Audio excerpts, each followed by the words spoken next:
यह वीडियो आपके लिए लायंसडेन द्वारा लाया गया है। एडीएचडी, ध्यानाभाव अतिसक्रियता विकार। निश्चित रूप से एडीएचडी या अटेंशन डेफिसिट हाइपरएक्टिविटी डिसऑर्डर एक न्यूरोडेवलपमेंटल डिसऑर्डर है जो बच्चों और वयस्कों दोनों को प्रभावित करता है। हालांकि इसका अक्सर बचपन में निदान किया जाता है। एडीएचडी को असावधानी और या अतिसक्रियता आवेग के लगातार पैटर्न की विशेषता है जो कामकाज या विकास में हस्तक्षेप करती है। एडीएचडी के 3 प्राथमिक प्रकार हैं। असावधान प्रकार पहले ऐड के रूप में जाना जाता था। यह मुख्य रूप से असावधानी और अति सक्रियता के बिना आसानी से विचलित होने की विशेषता है। अतिसक्रियावेगी प्रकार यह मुख्य रूप से अतिसक्रियता और असावधानी के बिना आवेगी व्यवहार की विशेषता है। संयुक्त प्रकार यह सबसे आम है और इसमें असावधान और अतिसक्रियावेगी दोनों लक्षण शामिल हैं। लक्षण: असावधानी नजरअंदाज किया जा सकता है क्योंकि हो सकता है कि वे कार्य न करें।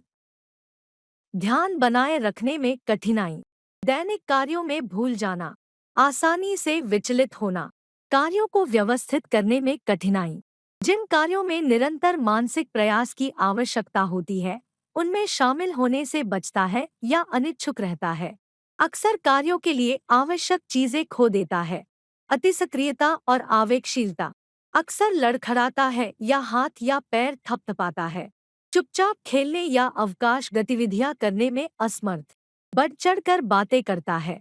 दूसरों की बातचीत या खेल में बाधा डालना या हस्तक्षेप करना। अपनी बारी का इंतजार करने में कठिनाई। कारण: एडीएचडी का सटीक कारण ज्ञात नहीं है, लेकिन माना जाता है कि कारकों का एक संयोजन इसमें योगदान दे सकता है। आनुवंशिकी: एडीएचडी परिवारों में चलता है। पर्यावरण: सीसा जैसे विषाक्त पदार्थों के संपर्क में आने से व्यवहार और मस्तिष्क का विकास प्रभावित हो सकता है।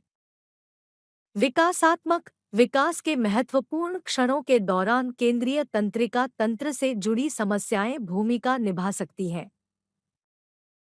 जोखिम: एडीएचडी के जोखिम को बढ़ाने वाले कारकों में शामिल है एडीएचडी या किसी अन्य मानसिक स्वास्थ्य विकार का पारिवारिक इतिहास, गर्भावस्था के दौरान या कम उम्र में पर्यावरणीय विषाक्त पदार्थों के संपर्क में आना, गर्भावस्था के दौरान मातृ नशीली दवाओं का उपयोग, शराब का उपयोग या धूम्रपान, समय से पहले जन्म।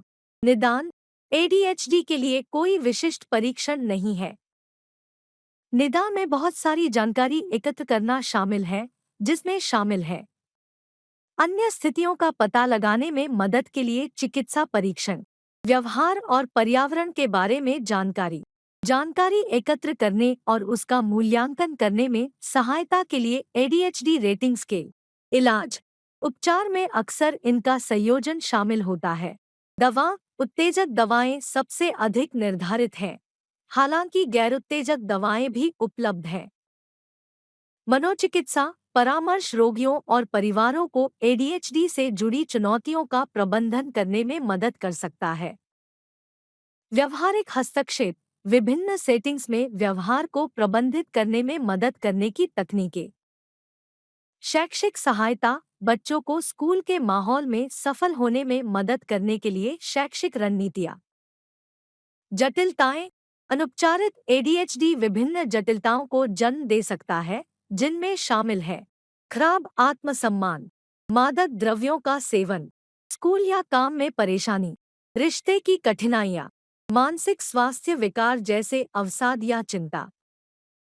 एडीएचडी वाले लोगों और उनके परिवारों के लिए विकार से जुड़ी चुनौतियों का समाधान करने के लिए स्वास्थ्य सेवा प्रदाताओं, शिक्षकों और चिकित्सकों के साथ मिलकर काम करना आवश्यक है।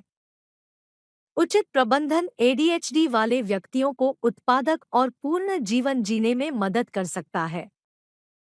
देखने के लिए धन्यवाद। लायंसडेन सेल्टज़र आजमाएं।